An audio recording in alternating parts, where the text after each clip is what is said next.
This is Chapter 7 and 9, The Industrial Revolution, discussion number 6, Progressing Toward the Progressives.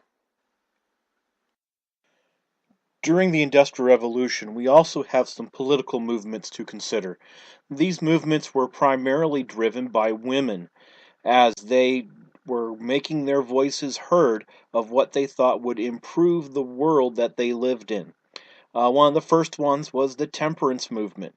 It was a movement amongst the women in order to encourage that to restrict or completely eliminate alcohol from being consumed, primarily to improve the family life. Drunk husband comes home and beats up the wife. Getting rid of the alcohol would mean that the husband wouldn't be drunk. It would also make a better workforce, was the argument, because the people wouldn't be drunk showing up for work and show up on time and things of that nature. Also, women were one of the primary forces in the idea of abolition, and then after abolition, the idea of equal rights for the former slaves. And of course, they were saying if the slaves are going to have equal rights, why can't women have the equal rights? But one of the big issues that they had was the fact is that they could only talk because primarily in the United States, but across the world, women did not have the right to vote. And especially in the United States, led by the likes of Susan B. Anthony, Lucretia Mott, Elizabeth Cady Stanton, and Sojourner Truth, were these women who were going around saying that give women the right to vote. We ought to be able to have a say. Of course, some of the arguments against women's suffrage is that they're simply only going to vote the way that their husbands tell them to. So why should we give married men two votes, themselves and their wives, whereas single men would be disadvantaged then?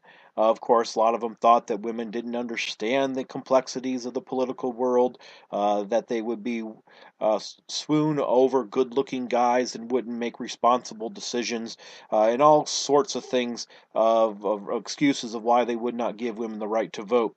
But again, these women's political movements did have a profound effect because we did get rid of slavery here in the United States. We did have prohibition for a while, and it was found that prohibition didn't work very well, and they did get the right to vote. So their efforts were seen to be successful. Another idea that came about during this time period is the idea that governments ought to sponsor education. That education should not be reserved for only those people who had enough extra cash to afford private education, and that governments, in sponsoring education, would create an educated workforce, and that educated workforce would be more responsible and more productive. They ought to be taught the 3 R's: reading, writing, arithmetic. Of course, those of you who can spell realize that 2 of those words don't really start with R, but that's how they came up with the 3 R's. But the idea of having better citizens because you had to be to school on time, you had to listen to the teacher, you had to get things done in a timely manner, efficiently, and they also instituted ideas of patriotism, that your country is great and that everyone ought to do everything they can to make their country great so that you would have that work impetus in order to improve your world. So again, creating of education was supposed to indoctrinate people. And we also have some religious movement coming out of the early and middle of the Industrial Revolution, as that we have this tremendous growth and no one really knows what to do with it. And then we have a lot of people who have hardship, who need help. And so a lot of Christian organizations came out of this time era. One that's very significant that's still around today is the Salvation Army.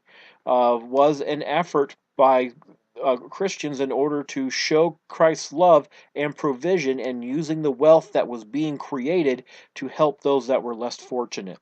And that they considered it their Christian duty to help those in need. And so that was what they called the religious social gospel. Concludes discussion number 6, Progressing Toward the Progressives. It also concludes the combined chapters of 7 and 9, The Industrial Revolution.